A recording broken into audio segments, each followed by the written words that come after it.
나는 모든 것이 끝났다고 생각했다. 적어도 더 이상 그 인간의 얼굴을 볼 일은 없을 거라 믿었다. 남편은 바람을 피우면서도 끝까지 나를 괴롭혔다. 내가 그에게 약혼 사진을 보내 장난치던 순간 우연히 사진 속 뒤편에서 한 사람을 보게 되었다. 그리고 그는 이것이 자신의 몰락의 시작이라는 것을 전혀 알지 못했다. 안개 낀 눈빛에 오신 것을 환영합니다. 금지된 열정 속에서 길을 잃은 눈빛, 매혹적이고 은밀한 불륜 이야기, 그리고 모든 것이 지나간 후 후회와 허물함만 남아 안개처럼 흐려진 눈동자. 약 1년 전 내 전남편 민준 32는 5년간 함께한 나 35를 배신하고 자신보다 어린 실습생 지수와 바람을 피웠다. 그것도 무려 8개월 동안이나. 우리 결혼 2주년을 일주일 앞둔 어느 날 그는 더 이상 이 관계를 유지할 수 없다며, 사실은 그동안 지수와 사랑에 빠졌고 미래를 함께하기로 했다며 떠나겠다고 선언했다. 그 순간 난 완전히 무너졌다.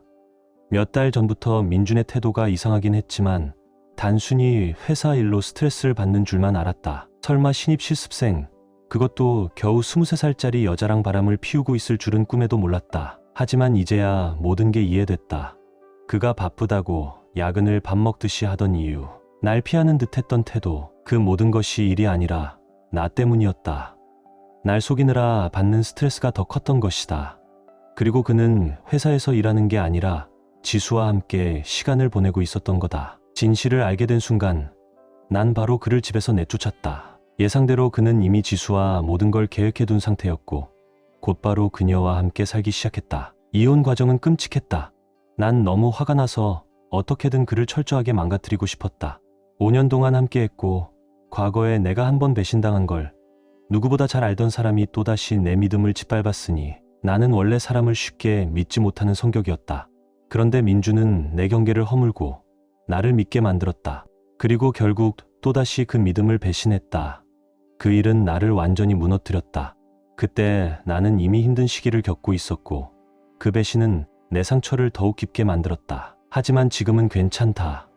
몇 달 전 마침내 이혼이 성사되었고 무엇보다 내가 원하는 조건대로 마무리되었다는 점이 만족스러웠다. 집은 내가 가졌고 차도 내 것이 되었으며 적지 않은 위자료까지 받았다.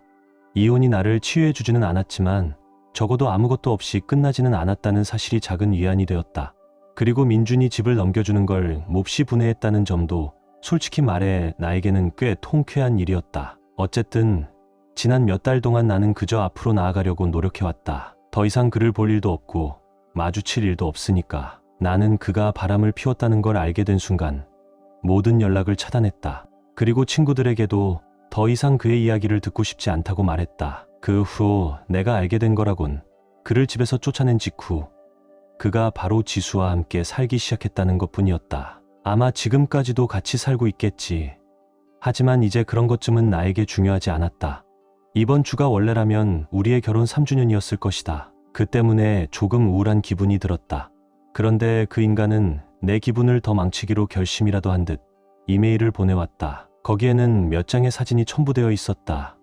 그와 지수의 약혼식 사진이었다. 둘이 최근에 약혼한 모양이었다. 거기에는 메시지도 함께 적혀 있었다. 그냥 그대로 옮겨 적겠다. 우리가 헤어진 지도 거의 1년이 되어 가는구나. 처음에는 내가 알게 된 방식이 미안하기도 했어. 하지만 이제는 그렇지 않아. 운명이 날 지수에게 데려다 준 거라고 생각해. 너는 그저 그 자리를 채우고 있었을 뿐이야. 아무리 노력해도 넌 내 영혼의 반쪽이 될 수 없었을 거야. 넌 원래 독하고 악랄하고 차가운 사람이니까. 우리 친구들이 나를 외면하게 만든 것도 너잖아. 내가 23살짜리와 사귄다는 게 역겹다고 떠들고 다니면서 말이야. 그게 무슨 불법이기라도 하냐? 우리는 사랑해. 그리고 내가 진짜 사랑이 뭔지 깨닫길 바란다. 나이 따위는 중요하지 않아. 넌 나랑 비슷한 나이인데도 지수와 나 사이의 감정을 절대 이해 못해. 왜냐고? 넌 그런 사랑을 받을 자격이 없으니까. 내가 한 짓을 봐. 우리가 함께하는 걸 추잡하게 만들려고 했잖아. 그래, 바람을 피운 건 내 잘못이야. 하지만 내가 복수하려고 한 더러운 짓거리를 보니까 지수를 선택한 게 정말 다행이라는 생각밖에 안 들어. 그녀는 완벽한 여자야. 그리고 넌 절대 그녀처럼 될 수 없어. 우리가 이혼했다는 사실에 난 매일 신께 감사해. 내 옆에서 늙어가지 않아도 되니까 말이야. 그래, 내가 이혼 소송에서는 이겼겠지. 내 요구대로 다 가져갔으니까. 하지만 인생에서 이긴 건 나야. 약혼식 사진 몇 장을 보낼게. 이걸 보고 진짜 사랑이 어떤 건지 깨닫고 이제는 좀 털어내길 바란다. 결혼기념일 축하해. 그가 보낸 메시지와 사진을 읽는 순간 내 속이 부글부글 끓어올랐다. 특히 친구들이 그를 떠난 게 내 탓이라며 집요하게 떠드는 부분이 역겨웠다.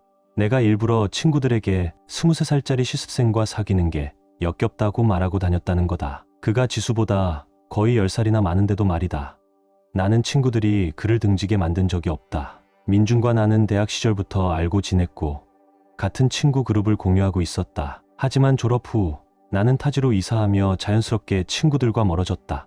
그렇게 6년이 흘렀다. 다시 이곳으로 돌아와 직장을 구했고 그때 예전 친구들과 다시 만나게 되었다. 그리고 그 안에는 민준도 있었다. 그렇게 우리는 점점 더 자주 어울리게 되었고 다시 가까워졌다.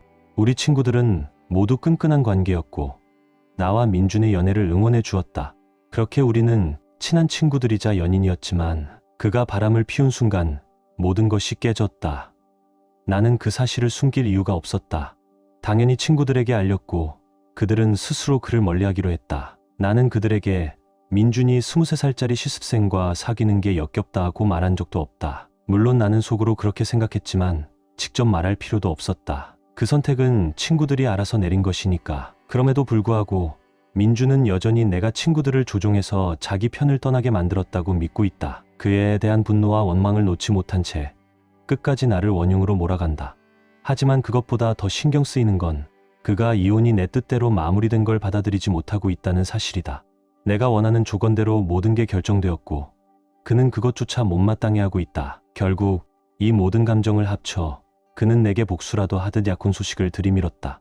바람을 피운 여자와 약혼했다는 사실을 일부러 자랑하며 나를 기어코 상처 주려는 거다. 그리고 그는 성공했다. 나는 기분이 엉망이 되었다. 특히 그가 내가 인생에서 승리했다고 말한 부분이 머릿속에서 떠나질 않았다. 심지어 우리의 결혼기념일을 기억하고 있었고 일부러 이날을 골라 이메일을 보냈다는 사실이 더욱 역겨웠다. 이메일을 그냥 지워버릴 생각이었다. 하지만 삭제하기 직전 사진 속에서 낯익은 얼굴 하나가 눈에 들어왔다. 하지만 그 이메일을 삭제하기 직전 사진 속에서 뭔가 이상한 점이 눈에 띄었다. 몇 장의 사진 배경에서 낯익은 얼굴이 보였다. 확대해서 자세히 들여다보니 내가 아는 사람이었다. 그 사람, 태성이라고 하자. 그는 내 친척이라고 하기엔 애매하지만 완전히 남도 아니었다. 정확히 말하면 어머니의 사촌의 남편. 가끔 가족 행사에서 마주친 적이 있었지만 서로 가까운 사이는 아니었다. 어머니도 그쪽과 딱히 친분이 있는 건 아니었고 나 역시도 태성을 몇 번 본 게 전부였다. 하지만 사진 속에서 그를 단번에 알아볼 수 있었다.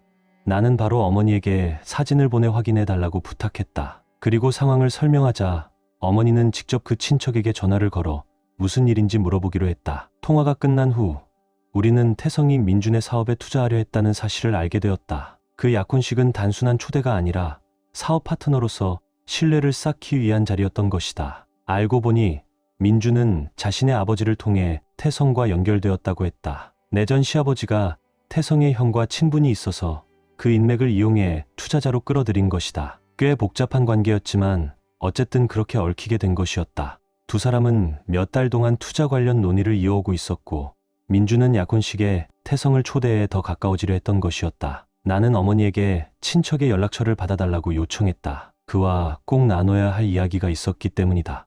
이미 말했듯이 우리 가족은 태성네와 특별히 가깝지 않았다. 그래서 그들은 내 개인적인 삶에 대해 전혀 알지 못했고 당연히 내가 민준과 이혼한 사실이나 그의 본성을 알 리도 없었다. 솔직히 말하면 난 별다른 기대를 하지 않았다.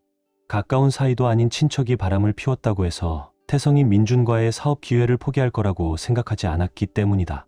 그래도 연락은 해보기로 했다. 이모에게 전화를 걸어 이모부와 연락할 수 있도록 도와달라고 부탁했다.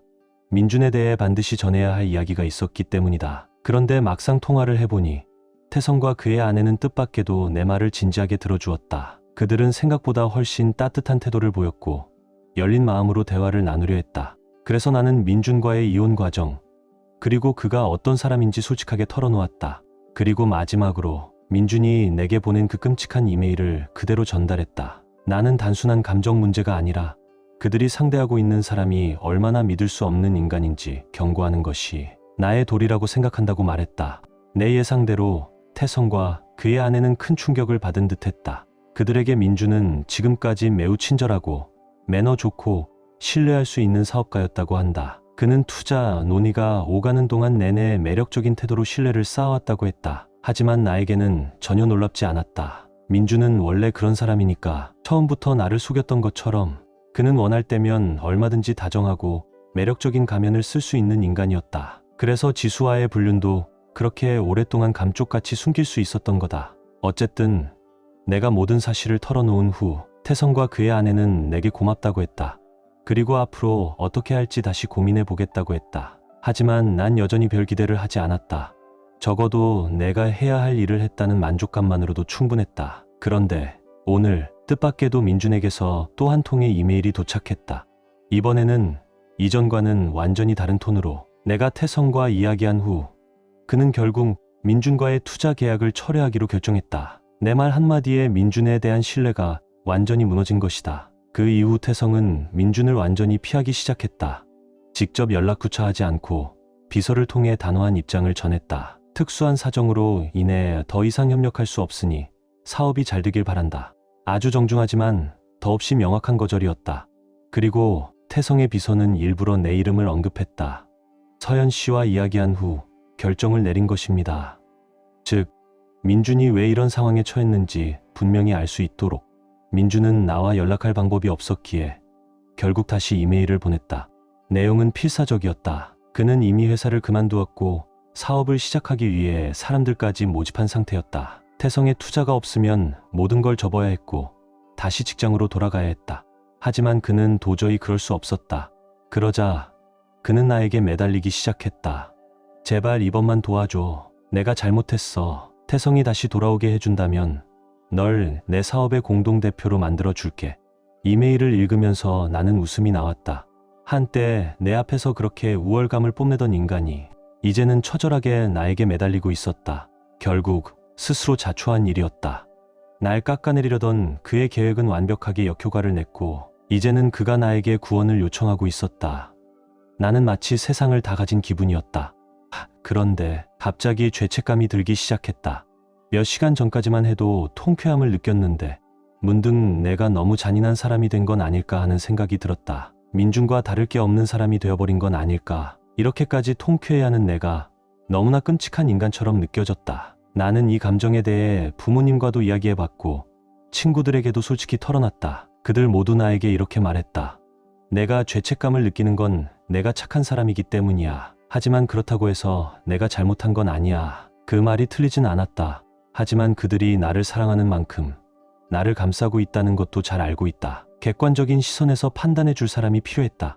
나는 지금 한 사람의 경력을 완전히 망쳐놓았고 그리고 그걸 즐기고 있었다. 하지만 그 사실을 자각한 순간 그 즐거움이 점점 시들해졌다. 이게 과연 정당한 일이었을까? 지금 내게 필요한 건 누군가가 이 상황을 객관적으로 정리해 주는 것이었다. 감정적인 편향 없이 냉정하게. 나는 그저 바람난 전 남편의 사업 투자를 무산시켰을 뿐이고 그 결과로 그의 커리어가 끝장난 것이다. 그런데도 내가 너무 심한 짓을 한 걸까? 한 가지 더. 내가 민준이 23살짜리 실습생과 사귀는 게 역겹다고 말한 부분에 대해 오해가 있는 것 같다. 맞다. 그건 불법이 아니다. 그리고 나도 그 사실을 알고 있다. 하지만 그렇다고 해서 갑자기 모든 게 정당화되는 건 아니지 않은가. 상황을 제대로 보자. 지수는 겨우 2년 전에 대학을 졸업했고 사회 경험도 거의 없었다. 이전 직장을 포함해 겨우 두 번째 직장이었고 민준과 같은 팀에서 실습생으로 일했다. 반면 민준은 10년 넘게 사회생활을 한 직장인, 그리고 그녀의 직속 선배였다. 이 관계가 평등할 리가 없다. 만약 상대가 같은 나이대의 여자였다면 권력 관계는 이렇게까지 기울어지지 않았을 것이다. 단순한 나이 차이가 아니라 경력, 경험, 회사 내 위치 모든 면에서 힘의 균형이 맞지 않았다. 그리고 나만 이렇게 생각하는 것도 아닐 것이다. 만약 모두가 이 관계가 아무 문제가 없다고 생각했다면 굳이 둘 다 회사를 그만둘 필요가 있었을까? 내가 확실히 아는 건 하나다. 지수는 성인이며 스스로 선택할 수 있는 사람이라는 것. 그리고 나는 그녀를 비난할 생각은 없다. 하지만 민주는 분명 그녀의 미숙함을 이용한 것이다. 나는 지수를 비난하는 게 아니다. 적어도 그 부분에 대해서는. 하지만 내 전남편에 대해서는 비판할 자격이 있다고 생각한다. 자신보다 한참 어린 실습생과 바람을 피운 인간이니까. 개인적으로 나는 그의 행동이 역겹다고 생각한다.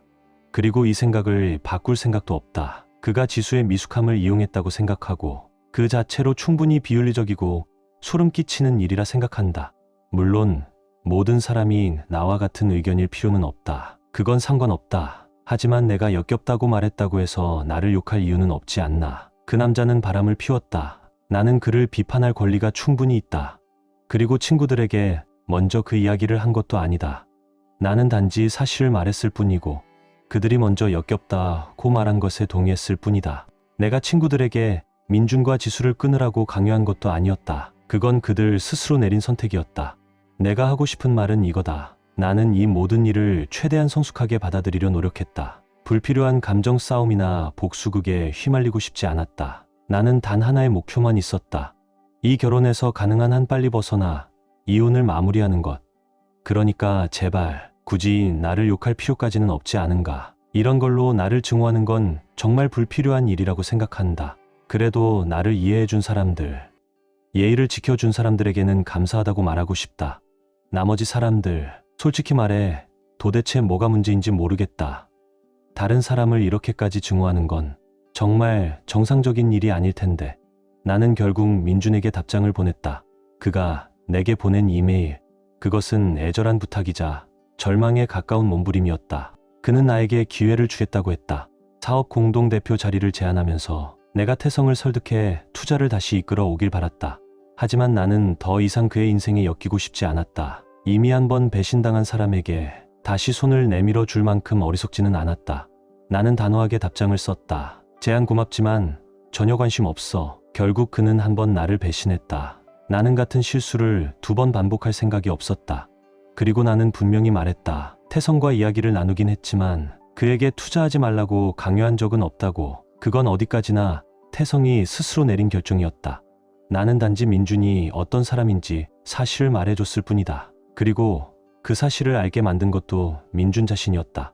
그가 내게 약혼식 사진을 보내지 않았다면 나는 애초에 태성이 그 자리에 있었다는 것조차 몰랐을 테니까. 결국 모든 화살은 자기 자신에게 돌아온 셈이다. 나는 다시 한번 분명히 했다. 나는 태성에게 투자하지 말라고 한 적이 없어. 그리고 내가 그 결정을 바꿀 수도 없는 거야. 애초에 그런 권한조차 없고, 무엇보다 내 사업에 누군가가 투자하는 건 절대 좋은 선택이 아니라고 생각해. 그가 만약 정말 바뀐 사람이었다면, 그 이메일조차 보내지 않았다면 이런 일은 벌어지지 않았을 것이다. 하지만 그는 여전히 한심하고 비열한 인간이었다. 그러니 이 모든 결과는 당연한 일이었다. 나는 마지막으로 이렇게 덧붙였다. 이제 좀 놓아줘, 민준. 새로운 인생을 시작해야 하는 사람은 내가 아니라 너야. 친구들이 너를 떠난 것도 내 탓이 아니야. 그건 내가 바람을 피웠기 때문이지. 그 결과가 어떤지 이제야 깨달았나 본데 그 책임은 오직 너에게 있어. 그는 끝까지 나를 원망하려 했지만 그의 인생을 망친 건 결국 그 자신이었다. 그는 항상 스스로 모든 것을 망치는 사람이다. 그리고 더 이상 탓할 사람이 없어지면 결국 나에게 화살을 돌린다. 나는 마지막으로 이렇게 답장을 보냈다. 내 인생이 정말 불쌍해 보여, 민준. 진심으로 내가 잘 되길 바라지만 적어도 지금 이 순간 내가 인생에서 승리하고 있다고는 전혀 생각되지 않아. 정말 성공한 사람이라면 굳이 자신이 싫어하는 사람에게 그걸 증명하려 들지도 않겠지. 그리고 나는 그의 이메일을 차단했다. 이제 더 이상 그가 나에게 연락할 수 없도록. 물론 새로운 이메일을 만들어서 다시 연락하려 들 수도 있다. 하지만 그건 나중에 생각할 문제다. 지금은 그냥 내 가족들이 내 편이 되어준 것만으로도 충분히 감사하다. 어제 나는 태성에게 전화를 걸어 감사 인사를 전했다. 그가 민준의 사업에 투자하지 않은 것이 얼마나 고마운지 모른다고. 그러자 태성은 오히려 내게 말했다. 내가 나를 구한 거야. 어차피 신뢰할 수 없는 사람한테 투자할 뻔했으니까. 바람을 피우고 그 뒤에도 뻔뻔하게 피해자 행세를 하는 인간이라면 그가 사업에서도 똑같은 짓을 하지 않을 거란 보장이 없잖아. 내가 그런 놈에게 돈을 맡기지 않은 게 다행이지. 그리고 그는 덧붙였다. 서연아, 어찌됐든 우리는 가족이잖아. 그동안 자주 보진 못했어도 결국 피는 물보다 진한 법이야. 그 말을 듣는 순간 나는 그동안 끊어져 있던 가족이라는 연결고리가 다시 이어지는 느낌이었다. 그래서 이번 주말에 저녁 식사를 함께 하자고 초대했다.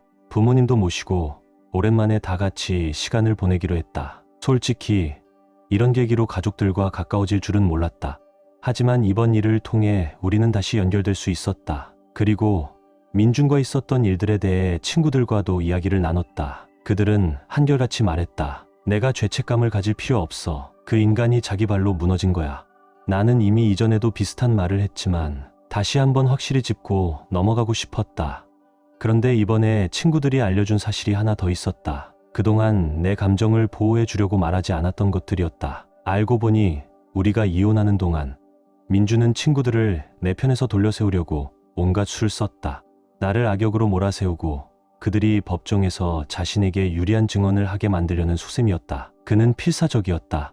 그래서 마치 내가 그를 바람피우게 만든 장본인인 것처럼 꾸며댔다. 내가 예민하고 불안정하고 집착이 심했으며 그를 숨막히게 만들어 어쩔 수 없이 외도를 하게 됐다고 말했다. 심지어 내가 분노 조절 장애가 있어서 그의 삶을 일부러 힘들게 만들었다고까지 주장했다. 하지만 아무도 그의 말을 믿지 않았다. 모든 친구들이 내 편에 남았고 아마 그래서 민준이 더 분했던 것 같다. 친구들은 이 사실을 지금까지 말하지 않았다. 그때 나는 이미 힘들어하고 있었고 더 상처받게 하고 싶지 않아서였다고 한다. 솔직히 나는 그때 민준에 대한 이야기조차 듣고 싶지 않다고 했었다. 하지만 이제 모든 걸 알게 되니 그의 인생을 망쳐버린 것에 대한 죄책감이 사라졌다. 아니, 오히려 확신이 들었다. 그는 이 모든 걸 당해 마땅하다. 그리고 나는 더 이상 그에게 어떤 연민도 느끼지 않기로 했다. 업데이트의 2. 안녕하세요. 민준을 차단한 지 2주가 지났고 그 이후로 단 한 번도 연락이 오지 않았다. 태성과 이모와의 저녁 식사는 성공적이었다.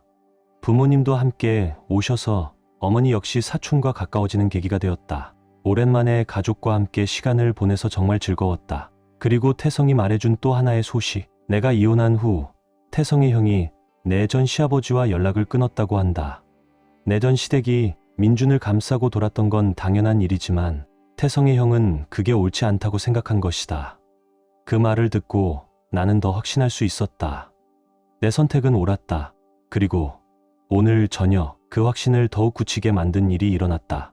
지수가 내 집 앞에 나타났다. 어떻게 내 주소를 알아냈는지는 모르겠다. 하지만 이제 그건 중요하지 않았다. 그녀는 늦은 밤 내가 저녁을 데우려고 할 때쯤 찾아왔다. 문을 열고 그녀를 본 순간 나는 단호하게 말했다. 돌아가. 나는 너와 상관없고 앞으로도 상관하고 싶지 않아. 이 상황에서 나와 똑같이 반응하지 않을 사람이 있을까? 하지만 지수는 돌아가지 않았다. 대신 내 집 앞에서 발광을 하기 시작했다. 넌 그냥 질투심 많은 한심한 여자야. 전 남편이 나랑 더 행복하다는 사실을 받아들이지 못해서 일부러 우리 인생을 망치려고 그러는 거잖아. 그녀는 나를 미쳤다고 몰아세웠다. 그리고 내가 민준의 삶을 계속 쫓아다니면서 그를 망가뜨리려 하고 있다고 소리쳤다. 그 말을 듣고 나는 확신했다. 지수는 태성과의 관계를 내가 어떻게 알게 되었는지 전혀 모르는 듯했다. 만약 알고 있었다면 이 모든 게 민준이 스스로 자초한 일이라는 것도 알았을 테니까. 그래서 나는 그녀에게 말했다. 네, 남자가 직접 나한테 보낸 이메일 때문이야. 그 안에 뭐라고 적혀 있었는지 정확히 말해줄까? 하지만 지수는 믿지 않았다. 그래서 나는 제안했다. 그럼 직접 확인해 볼래? 그러자 그녀는 문 앞에서 나를 노려보며 말했다. 좋아. 당장 보내봐. 나는 그대로 이메일을 전달했다. 지수는 내 앞에서 직접 확인했다. 그 순간 그녀의 얼굴이 굳어졌다. 아마 자신이 얼마나 우스운 꼴이 되었는지 깨달았겠지. 그녀는 한마디도 하지 않은 채 그대로 돌아섰다. 나는 다시 저녁을 먹으러 돌아갔다. 그리고 몇 분 전, 이 업데이트를 쓰기 직전에 지수에게서 한 통의 이메일이 도착했다. 그녀는 여전히 나를 비난하고 있었다. 넌 정말 끔찍한 인간이야. 대체 왜 그렇게까지 해서 전 남편의 인생을 망쳐야 했던 거지? 나를 비참하고 유치한 사람이라고 비꼬면서도 그 덕분에 나는 더 확신할 수 있었다. 나는 옳은 일을 했다. 그래서 마지막으로 이렇게 답장했다. 너랑 내 남편은 이제 제발 나 좀 내버려둬. 대체 언제까지 나한테 집착할 건데 하나만 더 이딴 식으로 굴면 이 모든 걸 전부 SNS에 올릴 거야. 그러면 세상이 너희가 어떤 인간들인지 알게 되겠지. 그렇게 모든 일이 끝났다. 이제야 저녁을 먹으려 한다. 그리고 제발 이제는 그들이 날 그냥 놔뒀으면 좋겠다. 민준과 지수가 약혼을 파기하고 각자의 길을 가기로 했다는 것이다. 그들은 서로 극복할 수 없는 차이로 인해 관계를 정리한다고 발표했다. 나는 솔직히 왜 이렇게 거창한 회사 발표문 같은 말을 쓰는지 이해가 안 됐다. 이혼하는 것도 아니면서 말이다. 어쨌든 그들은 앞으로도 좋은 관계를 유지할 것이며 대중이 사생활을 존중해 주길 바란다고 덧붙였다. 하지만 그게 무슨 사생활 보호를 요구할 만한 일인가? 내가 들은 바로는 민준 스스로 지수를 험담하고 다니고 있었다. 그녀를 험하게 욕하면서 만나는 사람마다 불평을 늘어놓고 있다고 한다. 친구들과 나눈 이야기 속에서 우리는 한 가지 결론을 내렸다. 아마도 지수가 몇 주 전에 먼저 헤어지자고 한 것 같다. 아마도 내가 그녀에게 민준의 이메일을 보여준 직후였을 것이다. 지수 입장에서도 자기 남자가 전처에게 연락해 일부러 상처를 주려 했다는 사실을 알고 나니 더는 함께할 수 없다고 생각했을 것이다. 게다가 민준은 중요한 사실을 숨겼다. 태성과의 투자 계약이 깨진 이유를 설명하면서 그 이메일 사건은 전혀 언급하지 않았다. 결국 지수가 그 모든 걸 알게 되자 그녀는 관계를 정리하기로 결심한 게 아닐까. 하지만 민준의 자존심이 이걸 감당할 수 있었을까? 당연히 아니었다. 그래서 그는 지수에게 뒤집어 씌우기 시작했다. 그녀가 돈과 안정적인 생활 때문에 자신과 함께했던 거라고. 내가 그녀와 함께 살면서 생활비 전부를 부담했는데 그녀는 거의 돈을 쓰지도 않았다. 민준은 이렇게 말하며 자신의 친구들에게 지수가 철저한 속물이었다는 식으로 떠벌리고 다녔다. 그가 지수를 향한 태도를 그렇게 빨리 바꿔버린 건 역겨웠다. 자신의 거짓말과 행동을 참아주지 않자 곧바로 그녀를 비난하고 험담하기 시작한 것이다. 어쨌든 나는 이 소식이 너무나 통쾌하다. 지금 민준은 일자리도 없고 약혼녀마저 떠났다. 그야말로 바닥을 친 상태다. 그리고 솔직히 말해 전혀 불쌍하지 않다. 이 모든 건 그 스스로 초래한 일이니까. 나는 이제 훨씬 더 잘 지내고 있다. 그가 어떻게 지내는지 뭘 하고 있는지조차 관심이 없다. 내일도 순조롭고 친구들과 가족도 내 곁에 있다. 지금 내게 필요한 건 그것뿐이다.